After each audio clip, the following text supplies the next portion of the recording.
Here, in the dense and uncharted wilds of Mythic Plus, time flows differently. The hours stretch long and languid, and for many, it is not the dungeons themselves that prove the most harrowing, but the waiting. Now, observe closely.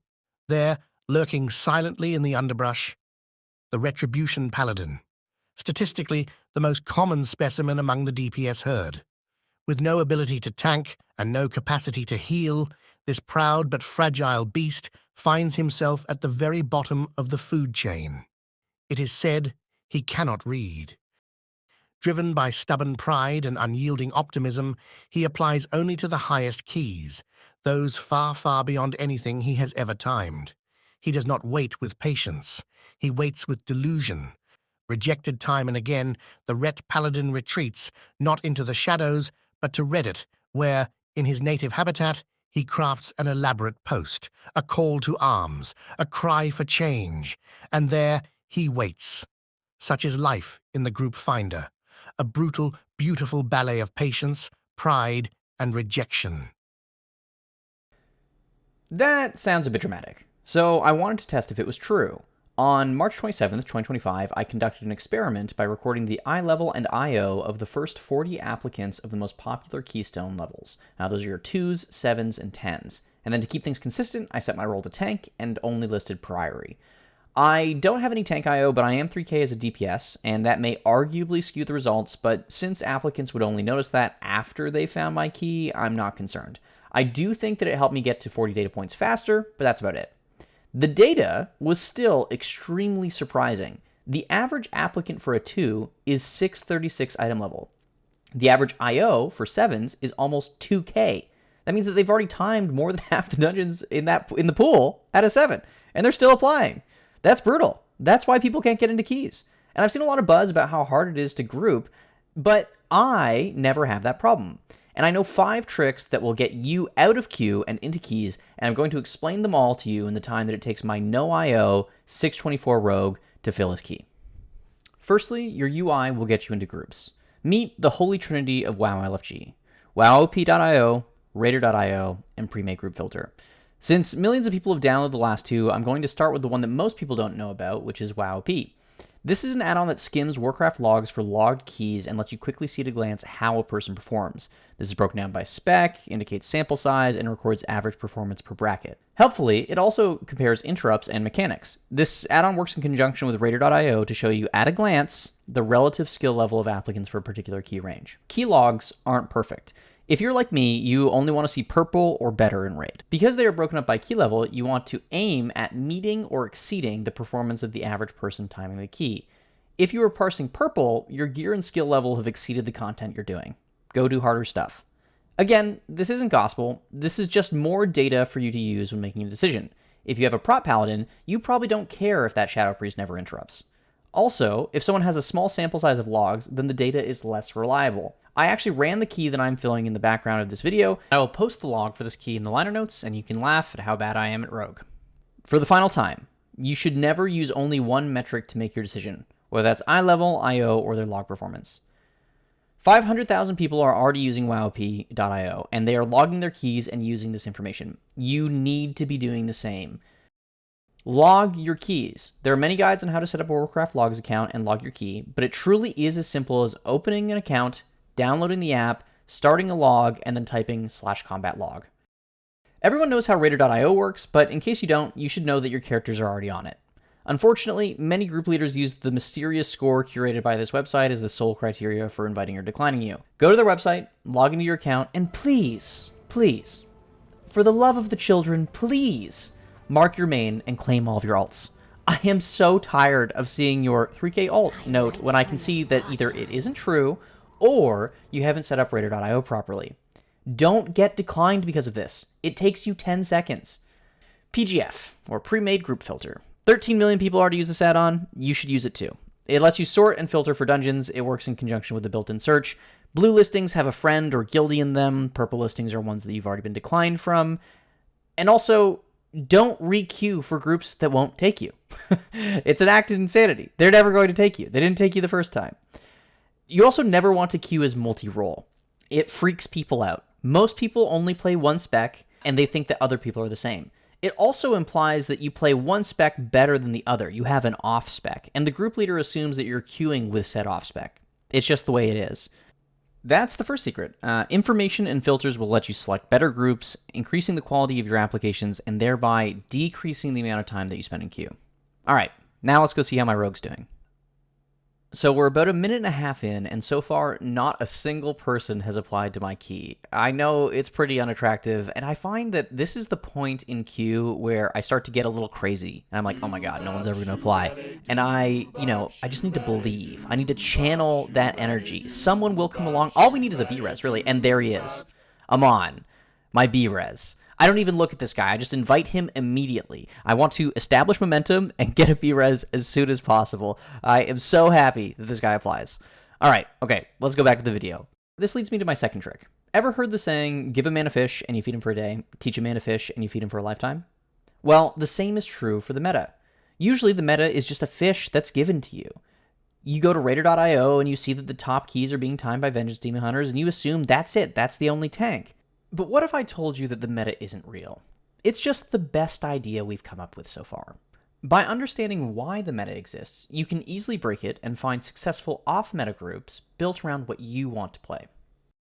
The meta is determined by group structure and tuning. We can't control tuning, but we can apply to groups where we are a good fit, and that means less time in queue and joining higher quality groups. So here's the second secret, group structure.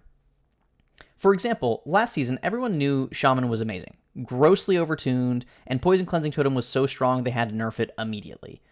Shamans also brought Curse Dispel and Lust, which means that it was able to do something that no other class has done in a previous season, and that's dethrone Fire Mage. Similarly, we can see Shadow Priest in Dragonflight was incredibly strong because of Mind Soothe. It also brought PI, which allowed it to double dip Aug Evoker buffs. The reason these comps exist is because they mesh together their utility into a comprehensive team. But you also want to consider other things, like the kick profile of the group you're applying to. If you're a balanced druid, you aren't getting into a group with a Shadow Priest. And that's even more true in a place like Priory, where there are many important kicks. Maybe you could apply if there was a prop paladin, but you can only queue for so many dungeons at a time, and it'd be foolish for the leader to take you and wait for a specific tank.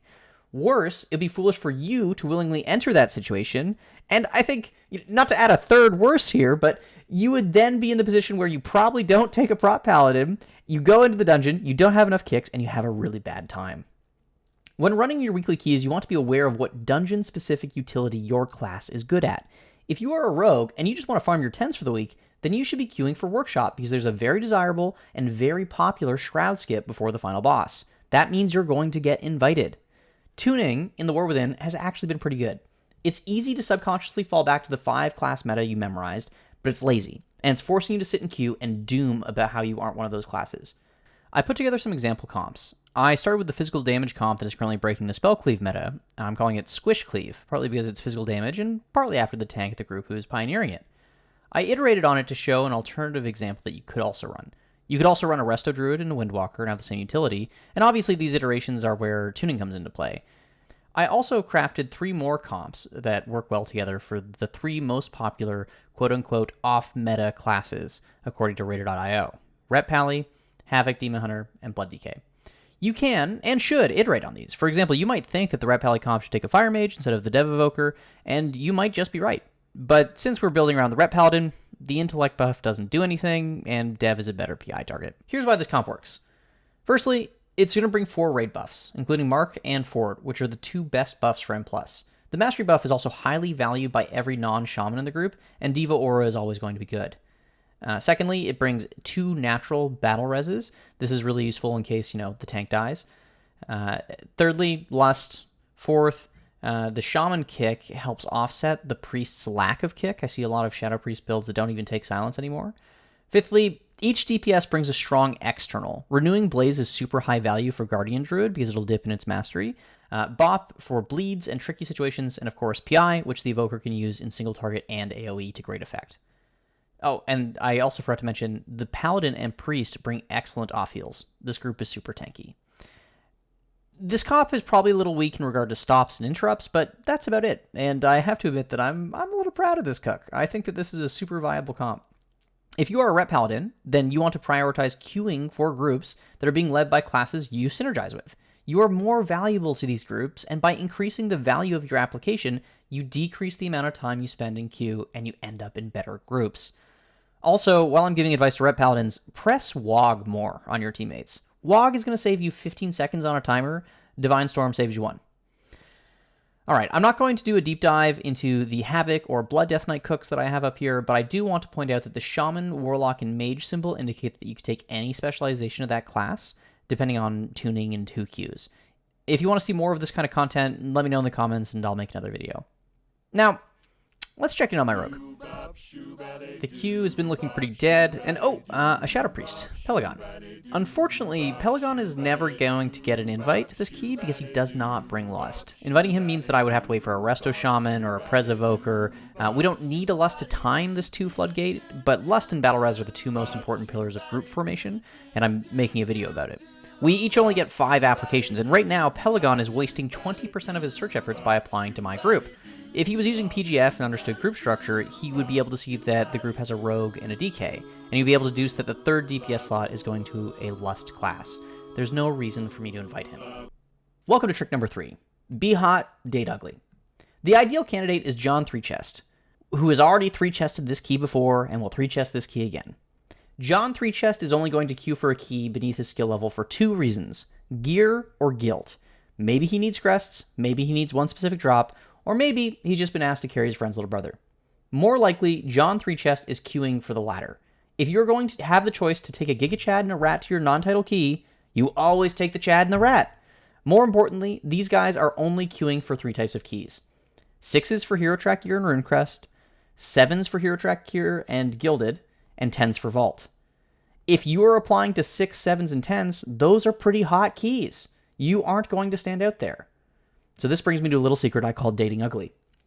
Everyone wants to go into the key that already has a tanker healer. And because of PGF, many DPS will foolishly sort so that they only find groups that already have one. They think that they will spend less time in queue because when they get picked, the group will finish forming quickly. This is wrong. John 3-Chest is going to apply to that key and you aren't getting into it. No. For us, we date ugly. We want to be the beacon of faith that shines out of the unending sea of rep paladins. If we apply to less attractive keys, we'll be competing against a smaller pool of applicants for that sweet, sweet invite. It is far better to spend your time waiting in a group that someone else is forming than it is to be actively searching and being denied. Also, walk to the dungeon when you get invited. Don't just wait for the last person to join the group. It's polite, for Pete's sake. Okay, so now we're dating ugly. We need to understand what makes us hot. Obviously, being John 3-Chest isn't an option for everybody. The checklist here is presented in order of importance. If you have experience, put it in the note. Better yet, link your Raider.io so they can just see it. If not, at least mention that you care enough about the character to have enchants. While I don't generally prescribe to the astrology of don't invite that guy from that server, the one superstition that I cling to is enchants. I don't have any data on this, but I have a lot of experience with people who don't care enough to enchant their gear, and it usually means they don't care enough to learn the dungeon, watch a video, or read a class guide. These people brick keys. Lastly, my silver bullet is that you should use the note. Most applicants don't, and that's free real estate. This tiny little box is where you get to sell yourself. This is the smart suit you get to put on.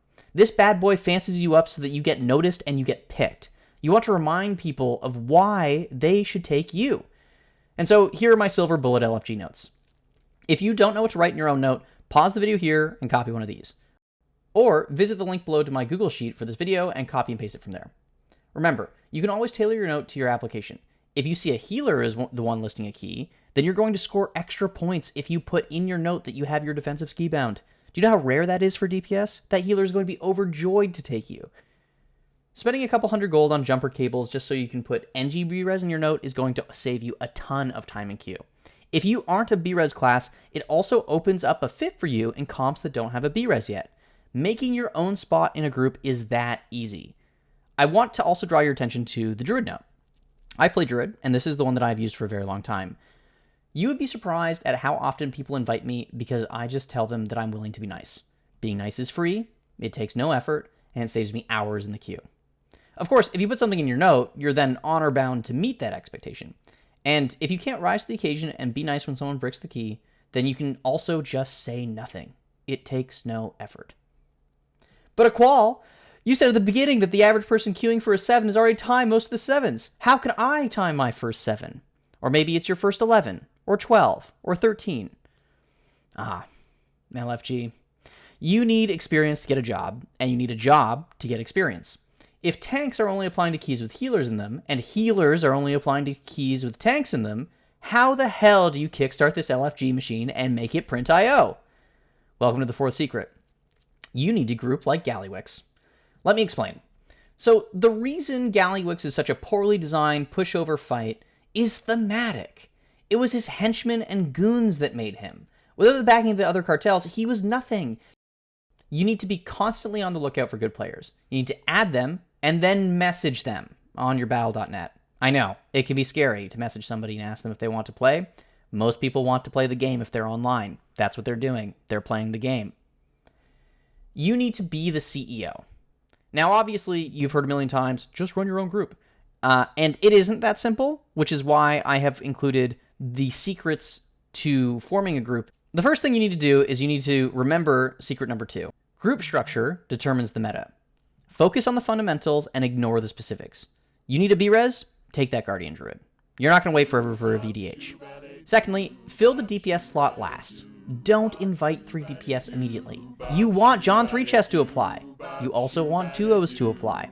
And even if you don't get him, you get to pick the best DPS out of a long, long line of DPS. Remember, the most prime DPS are going to apply to a key that already has a tank and healer because winners have options. Thirdly, when you first list your key, you're going to want to invite one person for momentum, preferably a Rep Paladin. Because Rep Paladins have an extremely low skill floor, they are among the safest classes to risk an invite on for your key. They also bring exceptional utility and damage.